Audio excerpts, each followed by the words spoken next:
and welcome back to the channel, where today we're going to be talking about where the channel is going to be going in the next few weeks, what's happening in my life in the next few weeks, and basically we're going to take it from there. So I'm going back to base Edain. I'm taking a bit of a leave from Edain Unchained. It was fun for a time, but I'm starting to notice there's some pretty big problems. One of which they sort of fixed midway through me playing it, which was the siege spam. The siege spam well, to be fair, in every version of Battlefield Middle-earth, it's a bit of a problem. I just don't like playing around with siege because it destroys buildings, and I like having my buildings around. OCD perfectionist and such. But yeah, Unchained had it for a time where, because there were 0 command points but had limits, they would just spam them constantly, even if they had a full army. And you would always see like a stack of 6 of them coming out of nowhere. It still happens, but they did bring it down a bit, where it doesn't happen as often. If it's the only building they have, of course they're going to spam it. But if they have more buildings, they'll focus on that instead. But also, just in general, I think the AI for Unchained is still a little bit unrefined. Some factions will stockpile thousands of resources and not spend them. They won't make a single hero. They won't use powers over like tier 1. And then there's some factions that use everything to a ridiculous degree, get access to things that they require outposts for. For example, Mordor is probably the most egregious and disgusting version of this, where they get all the Nazgul from their main base, including Kamul and the Witch King, which they shouldn't be able to get. And then they get all their powers by like 5 minutes. All their you see Darkness, Banner of the Red Eye, tier 3 powers in 5 minutes is ridiculously quick for powers. I know base Edain does have that for Mordor as well, but the real kicker is the fact that they not only spam a lot, which makes sense for Mordor, but the kicker is Kamul the Easterling is perhaps overtuned. A lot of the heroes, in fact, in Edain Unchained are very overtuned. But, like, for example, I believe Amdo, Lord of Blades, needs a massive nerf. Transferring damage to opponents that hit him on a hero that already is really tanky, and then a giant AoE that kills everything. No way of stopping it except for moving the unit or hero that's been targeted by it out the way and move everything else the other way.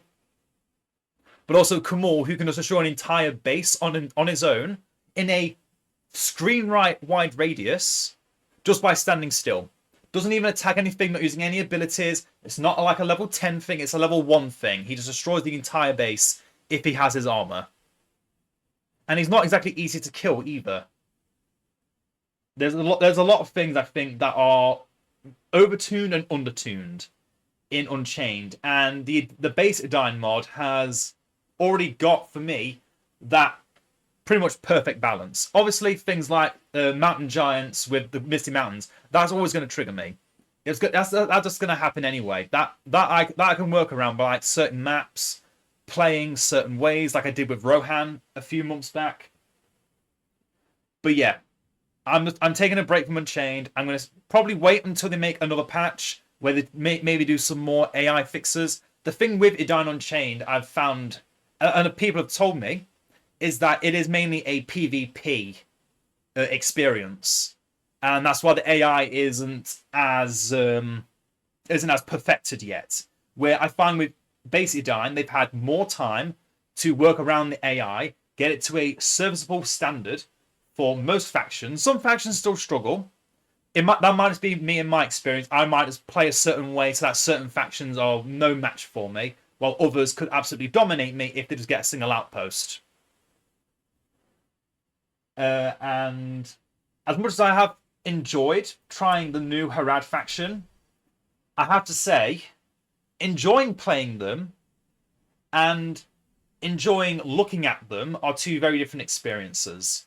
When I was looking at all the stuff about them, reading how like, oh cool, so we get like Mumakil and all these other monsters from the far south, the deserts and the jungles, of Harad. Half the map we never see of Middle Earth. We actually get to explore some of these cool things like a Scorpion Temple and all that's great.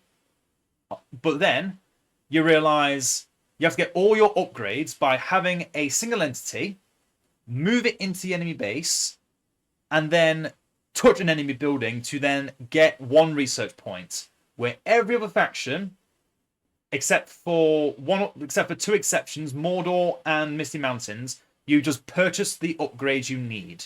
You purchase the upgrades. Gondor, you get for the marketplace. Rohan, the armory. Lothlorien, your blacksmith, your smithy. Imladris, the library. The dwarves through their forge.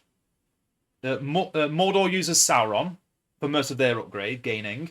Other military buildings just level up by building stuff. Isengard has their weird little mechanic, which I'm still not fully set on, but it's been around for years, so it is what it is. Misty Mountains, just you need to get the heroes, which incentivizes you to make heroes, which is really good. I really like their mechanic. And Angmar has the tribute carts, which is my preferred version for things. But then Harad just goes a completely out of the loop experience, incredibly difficult to manage.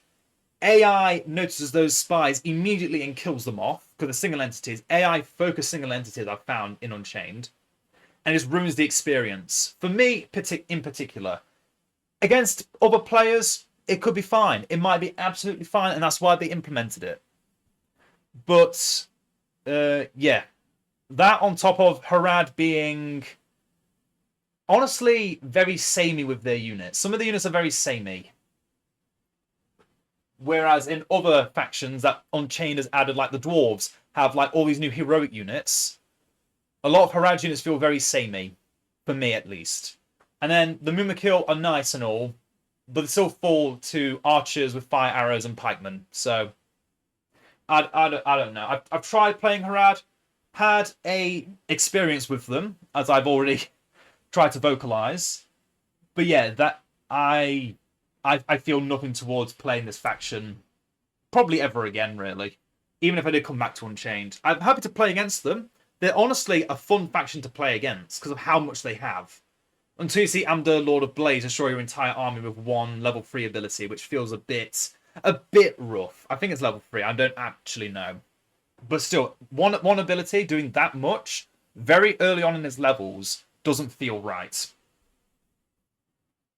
And now to the second thing to talk about. I will be recording less, probably not at all for like a week or two, because I'm officially moving out the family house. I'm actually moving in with my boyfriend. We're both very excited and scared. Well, I'd say I'm scared. I'm not sure if he's scared about it all. But we're currently in the process of getting everything packed up and moved. We've officially got the place. We've done all of our unnecessary looking at documentation and such. We won't go into the boring details, but basically, we're in the process now of packing everything up, getting it moved, and in a week's time, we will officially be living together. And I honestly am so excited.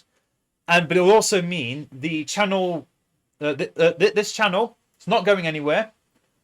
But I might be changing up the recording schedule. Might be making more videos, might be making less, because I'm no longer restricted to only doing it at certain times. I'll be able to record basically any day of the week. Before, I've only been able to do it on the weekends. But now I'll be able to record any day of the week. I feel like it. I can just record, upload the video, done. And then just keep doing that over and over again. As I talked about a couple months back, I was thinking of live streaming again.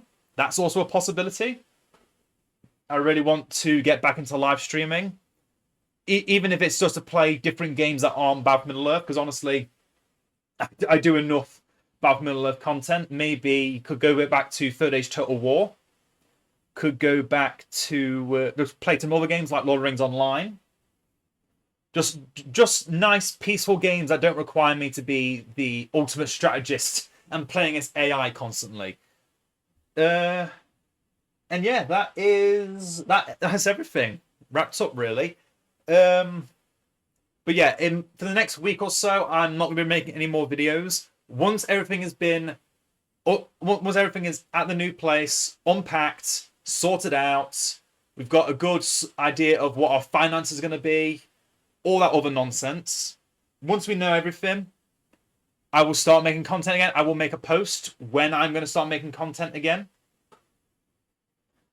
And yeah, everything is going really well in life in general. I'm actually really happy, and honestly, having this channel just adds to that happiness for me.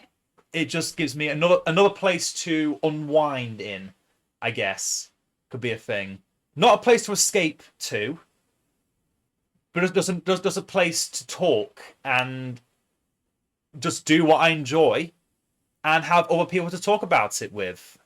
And honestly, when I was a child, I never really had that. Not a lot of it anyway. But having this channel, having a partner to go through life with now, having my family, I've been getting closer with my family again. Yeah, life is great. And I hope life is going well for everyone who's watching. For those who it may not be going too well for, I hope things will go well for you all.